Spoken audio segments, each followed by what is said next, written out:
Bonjour à tous. Alors, je prends le temps ce matin de faire cette petite vidéo parce que j'ai reçu hier un courrier de la MDPH de La Réunion pour m'annoncer que ma demande d'AH était rejetée. Et donc, j'ai pris le temps ce matin de rédiger un texte pour essayer d'être clair. Donc, ça va changer un peu de ce que je peux faire d'habitude. Donc, je vais lire le texte pour expliquer ma situation et voilà. J'espère que ce sera clair.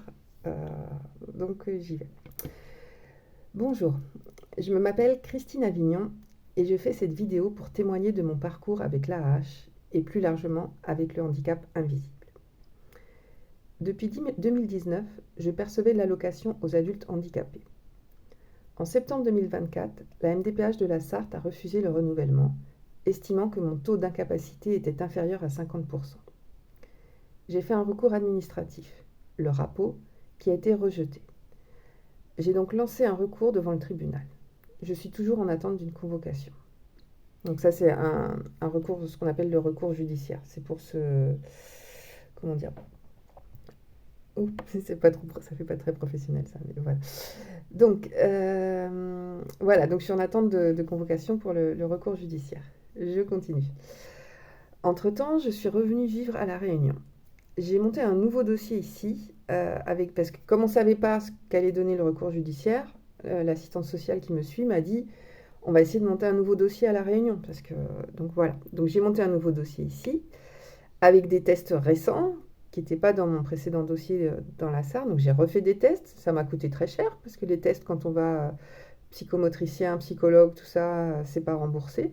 Donc j'en ai eu là depuis septembre, on va dire, j'en ai eu à peu près pour 500 euros dans tous les tests que j'ai passés chez des professionnels, psychologues, psychomotriciens, etc., pour essayer d'avoir un bilan complet de mon état de santé.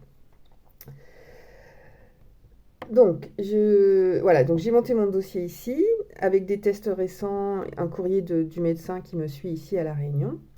Et en fait, ce qui se passe, c'est que maintenant, en plus de ma bipolarité, on soupçonne un TSA, un trouble du spectre de l'autisme. Donc c'est pour ça aussi j'ai passé de nombreux tests par rapport à tout ça et je suis inscrite dans un centre, un CRA, un centre régional autisme pour faire le diagnostic. J'ai passé le Vinland, enfin différents tests qui sont en train de confirmer ça. La MDPH de La Réunion vient de me répondre. Elle me reconnaît un taux d'incapacité supérieur à 50%, mais inférieur à 80%. Donc elle m'accorde la RQTH, ce que m'avait déjà accordé la MDPH de la Sarthe, mais elle refuse la H. Alors ce qui est marrant, c'est que la MDPH de la Sarthe, elle m'avait classé en dessous de 50%. Et là, à La Réunion, eux, ils me classent entre 50% et 80%. Je ne sais pas pourquoi d'une MDPH à l'autre, mon taux d'incapacité est différent, parce que ben, moi, je suis toujours la même personne, rien n'a changé.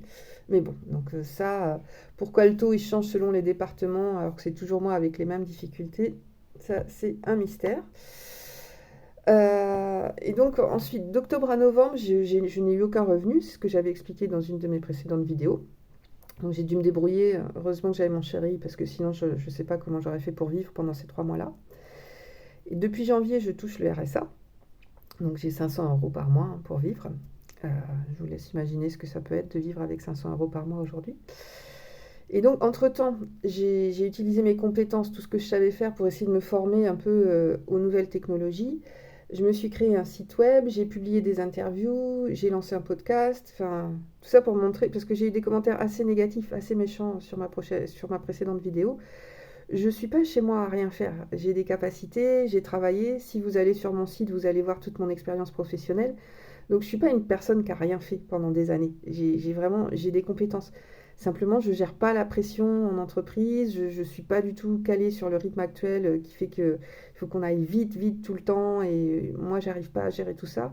Je suis très émotive, donc je me mets facilement à pleurer. J'ai des gros problèmes de sommeil, donc c'est très compliqué pour moi de suivre un horaire régulier parce qu'il y a des nuits où je dors pas du tout. Donc voilà où j'en suis actuellement. Et alors, je vais demander une conciliation à la MDPH de La Réunion. Mais j'avoue, je suis épuisée. Moralement, moi, je suis vidée. Je ne sais plus vers qui me tourner. Et je ne comprends pas pourquoi il y a tant de mépris pour les handicaps invisibles. c'est fou, quoi. Pourquoi c'est si difficile d'être entendu, d'être respecté, d'être accompagné? On est des personnes en souffrance. On n'est pas, voilà, on n'est pas des simulateurs, ou comme je peux entendre parfois, ou des gens qui profitent du système. On a des vrais handicaps, on a des vrais, voilà, c'est que ce soit le TSA par exemple, c'est un trouble neurodéveloppemental. C'est pas quelque chose qu'on peut, ça se guérit pas. C'est pas voilà, on peut travailler, on peut s'adapter, on peut essayer de faire en sorte que tout se passe mieux, mais c'est pas quelque chose qu'on peut guérir. Donc c'est ça aussi qui me paraît absurde dans le fait que la MDPH ne nous, ne nous écoute pas. Et bon, bref, quoi, voilà. Et donc, alors j'avais mis en conclusion, je fais cette vidéo parce que je sais que je ne suis pas la seule. Et ça, j'ai eu la preuve avec mes précédentes vidéos, parce que j'ai eu énormément de messages aussi de gens qui étaient...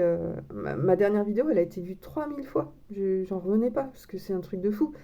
Moi, d'habitude, quand je poste des vidéos, elles sont vues 50 fois, 100 fois, mais... et celle-là, apparemment, elle a touché énormément de gens, donc ce qui veut bien dire que je ne suis pas la seule dans cette situation-là. Et donc, ben, si mon témoignage il peut résonner avec d'autres parcours, ben voilà, il a du sens. Et je ne sais pas ce qu'on peut faire, à nous tous, pour essayer de se faire entendre. J'ai vraiment l'impression, là, et c'est ce qui ressort aussi par rapport aux gens que je connais, qu'on est vraiment en train de réduire toutes les aides qu'il pouvait y avoir pour les personnes handicapées. Le gouvernement actuel, là, il est en train de sabrer. Il y a plusieurs personnes que je connais qui ont des handicaps très lourds aussi, comme moi, qui avaient l'âge depuis des années et à qui on ne l'a pas renouvelé. Et il y a vraiment quelque chose qui est en train de se passer. Je pense qu'il faut en parler parce que c'est pas normal qu'on nous laisse dans cette situation-là. Et voilà. Donc, ben, merci à vous de m'avoir écouté. N'hésitez pas à témoigner, à diffuser.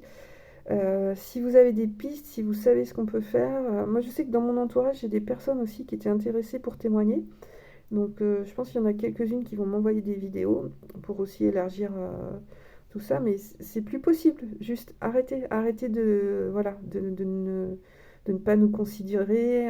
Enfin, on est des personnes handicapées. On vit avec des handicaps. On a des difficultés qui se voient pas peut-être autant que d'autres. Mais on est là, on souffre et on ne peut pas vivre avec 500 euros par mois, malgré tous les efforts qu'on fait.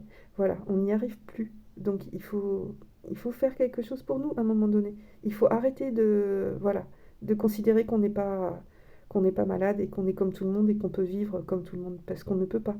Moi, personnellement, j'ai fait de nombreuses tentatives de suicide. Je pense que j'en avais parlé aussi dans d'autres vidéos. Donc c'est pas, on ne joue pas, on ne simule pas. Il y a vraiment des situations qu'on ne supporte pas. Voilà, merci à vous.